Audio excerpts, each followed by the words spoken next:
નમસ્કાર વહાલા વિદ્યાર્થી મિત્રો, હું ભદ્રેશ પટેલ ફરી એકવાર આપ સૌનું શૈક્ષણિક કાર્યમાં હાર્દિક સ્વાગત કરું છું. આપ જાણો છો એ મુજબ આપણે યુનિટ 2 એનું રીડ 1 અનફર્ગેટેબલ વોલ્ટ ડિઝનીની ચર્ચા કરી રહ્યા છે.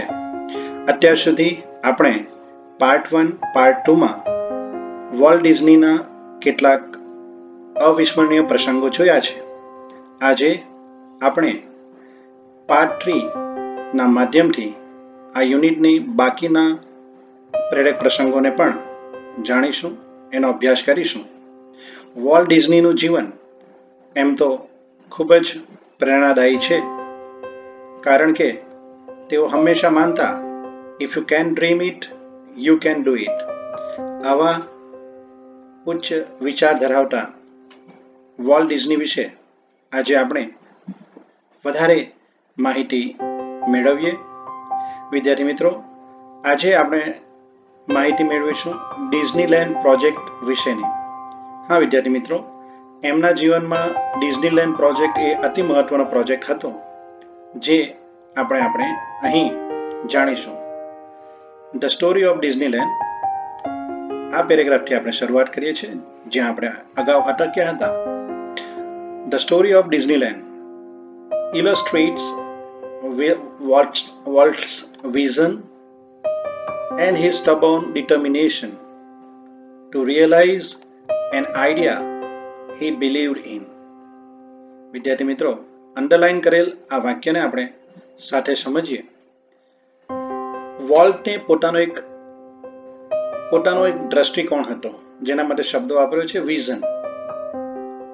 અને એ જે કોઈ પણ વસ્તુમાં વિશ્વાસ ધરાવતા, માનતા, એને વાસ્તવિક બનાવવો, એટલે કે એને રિયલાઇઝ કરવું, એ માટેનો એમનો મક્કમ નિર્ધાર, એટલે કે સ્ટબોર્ન ડિટર્મિનેશન, એમનો દ્રઢ નિશ્ચય, એનું ઉદાહરણ એટલે the story of Disneyland.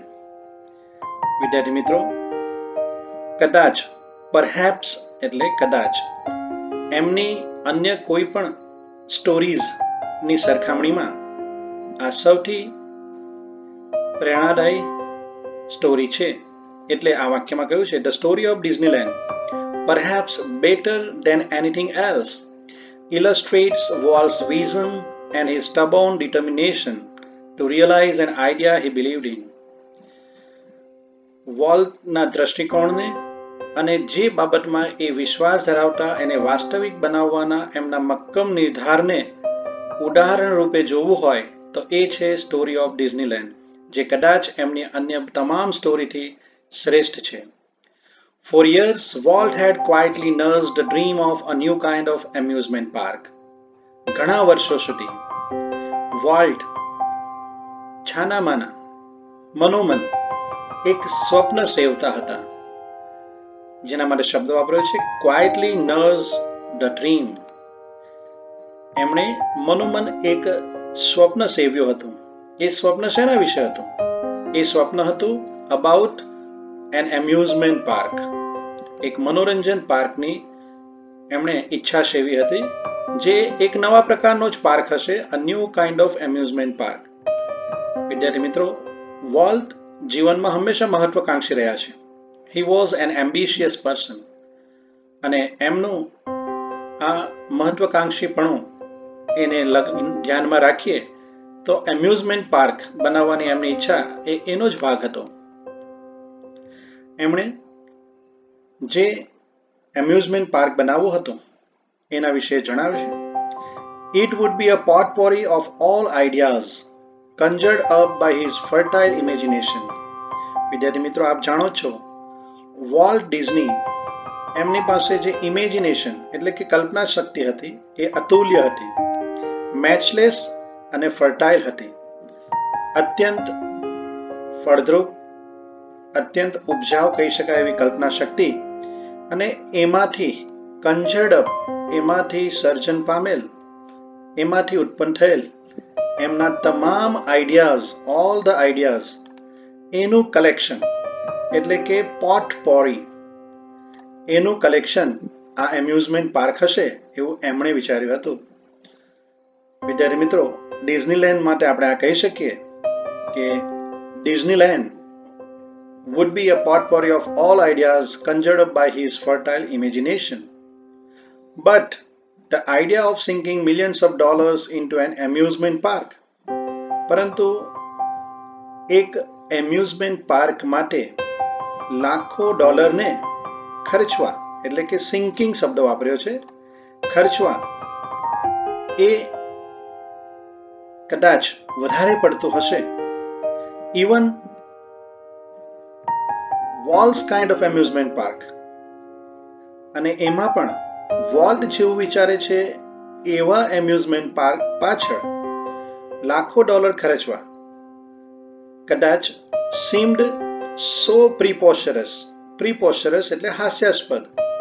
Volt ડિઝનીને તે સમયે એમ્યુઝમેન્ટ પાર્ક પાછળ લાખો ડોલર ખર્ચવા, અને તેમાં પણ વોલ્ટ પોતે જે ઈચ્છતા હતા એવા પાર્ક માટે લાખો ડોલર ખર્ચવા, એ તેમને તે સમયે હાસ્યાસ્પદ એટલે કે પ્રીપોસ્ટરસ લાગતું હતું. અને તેથી જ he wouldn't mention it, તેથી જ તેમણે તેનો ઉલ્લેખ, મેન્શન એટલે કે ઉલ્લેખ, કોઈની આગળ નહોતો કર્યો. he wouldn't mention it to anyone. he just quietly began planning. એમણે મનોમન ચૂપચાપ એનું પ્લાનિંગ શરૂ કરી દીધું, એની યોજનાઓ તૈયાર કરવા માંડી. વર્ષોના વર્ષ એમણે આમ ડિઝનીલેન્ડ નામના એમ્યુઝમેન્ટ પાર્ક માટેની તૈયારીઓ કરી. એઝ યુઝ્યુઅલ, હંમેશ મુજબ, રાબેતા મુજબ, એના માટે શબ્દ છે એઝ યુઝ્યુઅલ.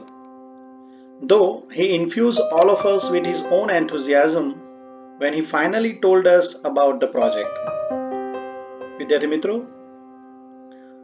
વોલ્ટ ડિઝની પોતાના ઉત્સાહ વડે, એન્થુઝિયાઝમ એટલે કે ઉત્સાહ વડે, હંમેશા એમની સાથે કામ કરતા લોકોને એમણે પ્રોત્સાહિત કર્યા છે, ઉત્સાહથી ભરી દીધા છે, જેના માટે શબ્દ છે ઇન્ફ્યુઝડ.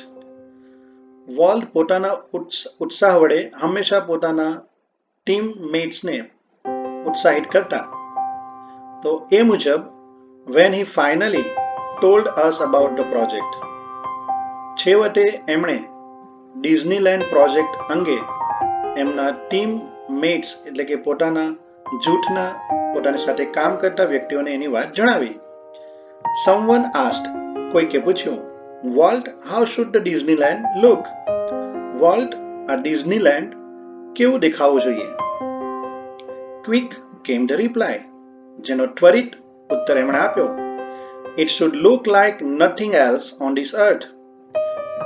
Disneyland should look like nothing else on this earth.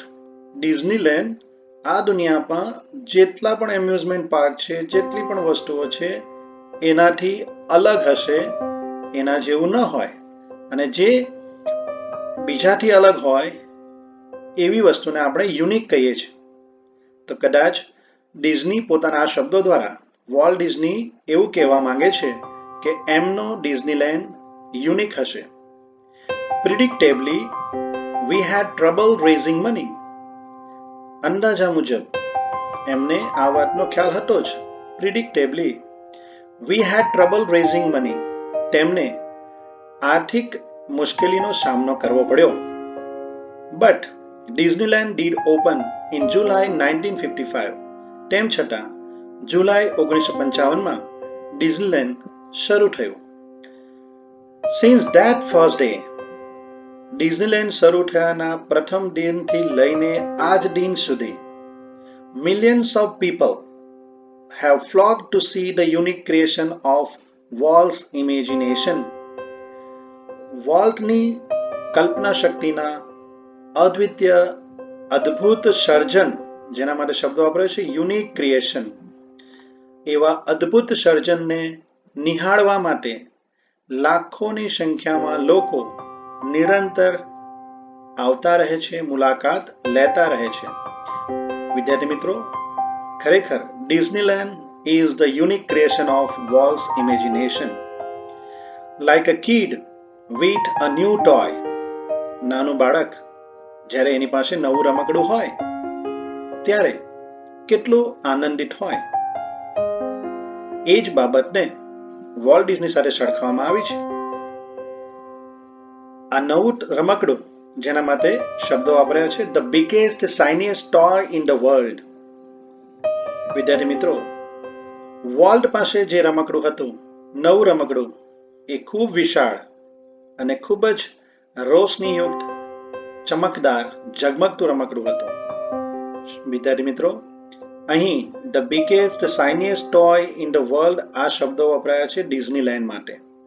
હા મિત્રો, વોલ્ટ માટે ડિઝનીલેન્ડ એક ધ બિગેસ્ટ શાઇનીએસ્ટ ટોય હતું. Volt use two wander through the park. Volt પોતાના આ નવા રમકડાને નિહાળવા માટે સતત પાર્કમાં ફરતા રહેતા. વોન્ડર એટલે ફરવું. અને પાર્કમાં ફરતા ફરતા તેઓ પોતાના રમકડાને નિહાળતા.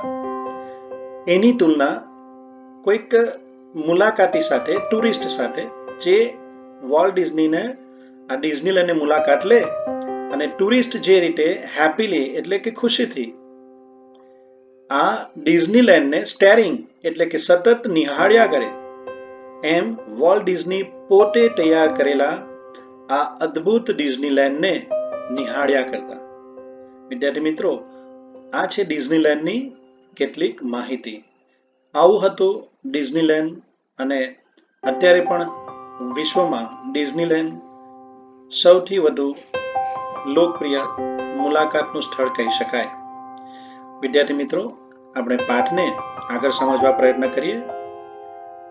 The overwhelming success of Walt's crazy idea.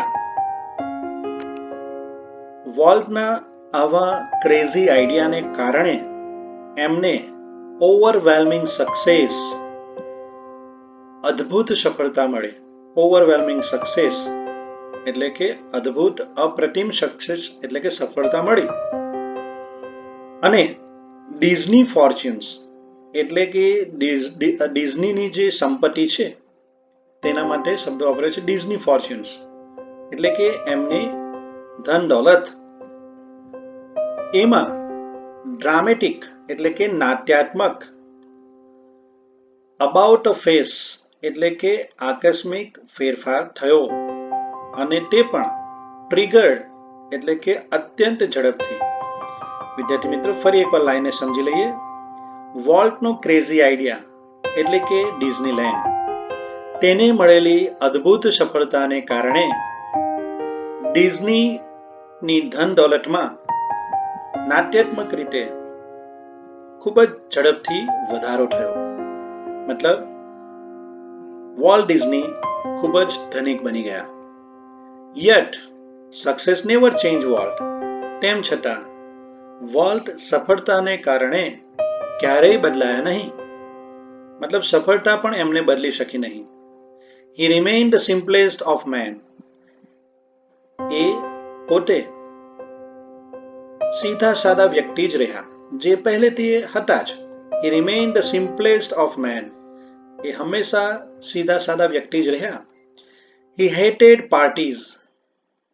તેઓ હંમેશા પાર્ટીઝને નફરત કરતા. મતલબ તેમને દેખાડો ગમતો નહીં. And his idea of a night out was a burger and a chili at some little restaurant. અને તેઓ જ્યારે રાત્રે ઉજાણી કરવા બહાર નીકળવાના વિચાર વિશે શું માનતા હતા, તો એમના માટે રાતના સમયે ઉજાણી કરવા બહાર નીકળવું એટલે કોઈક નાનકડા રેસ્ટોરન્ટમાં જવું અને ત્યાં જઈને અ બર્ગર એન્ડ ચીલી એને એન્જોય કરવું.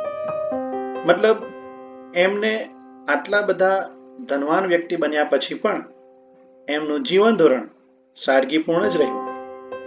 His only extravagance was a miniature railroad that ran around the grounds of his home.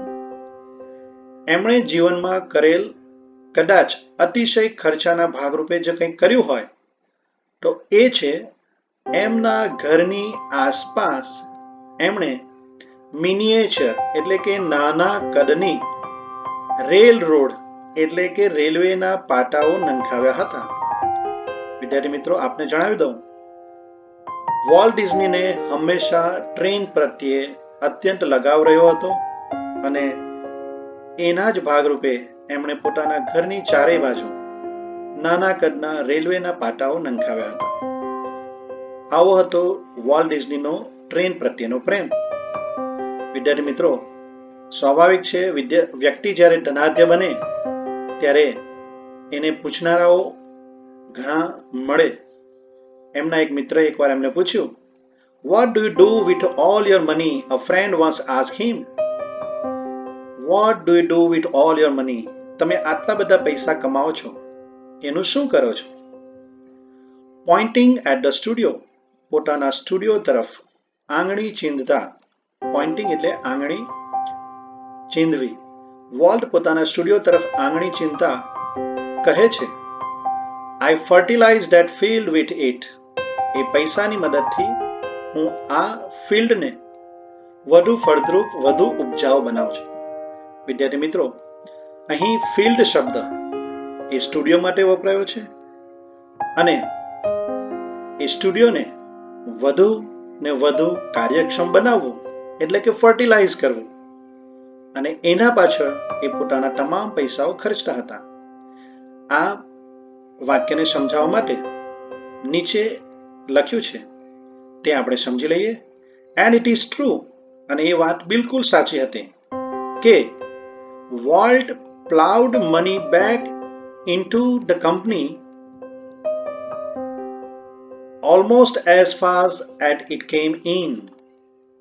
વિદ્યાર્થી મિત્રો, જેટલા ઝડપથી તેમણે પૈસા કમાયા એટલી જ ઝડપથી પૈસા એમણે એમની કંપની, એમના સ્ટુડિયોમાં વાપરી નાખ્યા. વિદ્યાર્થી મિત્રો, હવે આપને આ લાઈન સમજાઈ ગઈ હશે. I fertilize that field with it. મતલબ એમણે જેટલા પણ પૈસા કમાયા એટલા તમામ પૈસાઓ સ્ટુડિયોમાં એમણે ખર્ચ્યા. વિદ્યાર્થી મિત્રો, જીવનમાં આમ ધનાઢ્ય બનેલ વ્યક્તિ પોતાના જીવનમાં આગળ કઈ રીતે કામ કરતો રહે છે એ આપણને આગળના પેરેગ્રાફમાં માહિતી મળશે. Being solvent for the first time since he started in business, પોતાનો વ્યવસાય, ધંધો શરૂ કર્યાના બાદ સૌ પ્રથમ સોલ્વન્ટ એટલે કે ધનાઢ્ય એટલે કે અત્યંત પૈસાદાર બનેલ વ્યક્તિ વોલ્ટ ડિઝનીએ આગળ શું કર્યું? Volt gave a chance to develop other ideas. Volt પોતાના નવા વિચારોને એમણે એક અવકાશ આપ્યો, એટલે કે એમણે પોતાના બિઝનેસ માંથી ધનાઢ્ય બની અન્ય ક્ષેત્રોમાં પણ, અન્ય ક્ષેત્રોના વિકસાવો તરફ પણ ધ્યાન આપ્યું, જેની અંદર ધીસ ઇન્ક્લુડેડ, કયા ક્ષેત્રોમાં એમણે ધ્યાન આપ્યું? ઇન્ક્લુડ એટલે ના તરફ ધ્યાન આપવું, ના નો સમાવેશ કરવું. એમણે જે ક્ષેત્રોને વિકસાવ્યા તેમાં શેનો સમાવેશ થાય છે? તો તેમાં સમાવેશ થાય છે, ઇન્ક્લુડ એટલે સમાવેશ થાય છે the development of mineral King. એમાં સમાવેશ થાય છે મિનરલ કાઇન્ડનો વિકાસ. મિનરલ કાઇન્ડ શું છે? It's a valley high in the Sierra mountains. Sierra mountains ના ઉચ્ચ પ્રદેશમાં આવેલ એક ક્રીમ પ્રદેશ છે જે આલ્પાઇન જેવો છે, તેને તેમણે વિકસાવ્યો. મિનરલ કાઇન્ડ એક એવું સ્થાન છે જેને એમણે રિઝોર્ટ તરીકે વિકસાવવાનું પણ વિચાર્યું હતું, જે અહીં ઉલ્લેખ કરેલ છે. કેલિફોર્નિયા ઇન્સ્ટિટ્યૂટ ઓફ આર્ટ, એમણે પોતાના ધન દોલતને કેલિફોર્નિયા ઇન્સ્ટિટ્યૂટ ઓફ આર્ટ માટે પણ વાપર્યા. For which he donated the land and several million dollars. એમણે આ કેલિફોર્નિયા ઇન્સ્ટિટ્યૂટ ઓફ આર્ટ માટે ડોનેટેડ એટલે દાન આપી. શું દાનમાં આપ્યું? લેન્ડ એટલે કે જમીન, એન્ડ સેવરલ મિલિયન ડોલર્સ એટલે કે લાખો ડોલર્સ. વિદ્યાર્થી મિત્રો, કેલિફોર્નિયા ઇન્સ્ટિટ્યૂટ ઓફ આર્ટને એમણે જમીન અને લાખો ડોલરનું દાન આપ્યું. મોસ્ટ એમ્બિશિયસ ઓફ ઓલ, આ તમામની અંદર એમનો અત્યંત મહત્વકાંક્ષી એમ્બિશિયસ મહત્વકાંક્ષી જો કંઈક કહી શકાય તો એ છે $100 million ડિઝની વર્લ્ડ. $100 million નું એમનું ડિઝનીલેન્ડ એ એમનો સૌથી મહત્વકાંક્ષી પ્રોજેક્ટ હતો. સાથોસાથ સિટી ઓફ ટુમોરો એ પણ એમનો અત્યંત મહત્વકાંક્ષી પ્રોજેક્ટ હતો કે જે એમણે ફ્લોરિડામાં શરૂ કર્યો હતો. વિદ્યાર્થી મિત્રો, આમ અત્યંત ધનાઢ્ય બનેલા વોલ્ટ ડિઝનીએ પોતાની ધન સંપત્તિ અન્ય ક્ષેત્રમાં પણ ખર્ચવાનું શરૂ કર્યું અને આમ જીવનમાં હંમેશા એ પ્રવૃત્તિમય રહ્યા. Tragically in the midst of all this activity, પોતાના જીવનમાં આ તમામ પ્રવૃત્તિઓની સાથે સંકળાયેલા વોલ્ટ ડિઝનીના જીવનમાં એક કરુણાંતિકા, એક દુઃખદ બાબત આવી પહોંચે છે. ટ્રેજિકલી દુઃખદ બાબત, અને એ હતી Walt was stricken with this fatal illness. Fatal એટલે પ્રાણઘાતક, ઇલનેસ એટલે બીમારી. વોલ્ટ ડિઝની પ્રાણઘાતક બીમારીમાં સપડાયા. વિદ્યાર્થી મિત્રો, આપને જણાવી દઉં, વોલ્ટ ડિઝની એ ધૂમ્રપાન કરતા હતા અને અત્યંત ધૂમ્રપાનને કારણે એમને એક પ્રાણઘાતક બીમારી લાગુ પડી હતી, જેને આપણે ઇંગ્લિશમાં કહીશું લંગ્સ કેન્સર, એટલે કે ફેફસાનું કેન્સર. અને આ પ્રાણઘાતક બીમારી એમને જ્યારે લાગુ પડી તે સમયની આ વાત છે. I heard him refer to this cruel blow only once. Cruel blow એટલે કે ભાગ્ય વિધાતાનો આ ક્રૂર નિર્દય પ્રહાર, જેનો એમણે માત્ર એક જ વાર, ઓનલી વન્સ, એક જ વાર રોય ડિઝની સમક્ષ ઉલ્લેખ કર્યો હતો. એમણે રોય ડિઝનીને પોતાના પર આવી પડેલ આ ક્રૂર આફતનો ઉલ્લેખ એમણે કર્યો હતો. એમણે શું કહ્યું હતું Roy ડિઝનીને? Whatever it is I have got, don't get it. મને જે કંઈક બીમારી થઈ છે એ બીમારીમાં તું ક્યારેય પડીશ નહીં. એ બીમારી ક્યારેય તને ન થાય કે કોઈને પણ ન થાય એવું હું ઈચ્છું છું. આમ પોતાની આ લંગ્સ કેન્સરની બીમારી એ પોતાને થઈ, એ કોઈને ન થાય એવું એમણે રોય ડિઝનીને જણાવ્યું હતું. રોય ડિઝની પોતાના ભાઈની અત્યંત કાળજી લેતા હતા. I visited him in the hospital the night before he died. Walt ડિઝનીને મળવા માટે રોય ડિઝની ગયા. જે દિવસે વોલ્ટ ડિઝનીનું અવસાન થયું એની આગલી રાત્રે જ રોય ડિઝની એમને મળવા ગયા હતા. વિદ્યાર્થી મિત્રો, લંગ્સ કેન્સરને કારણે વોલ્ટ ડિઝનીનું અવસાન થાય છે, પરંતુ એની આગલી રાત્રે જ રોય ડિઝનીએ એમની મુલાકાત લીધી હતી.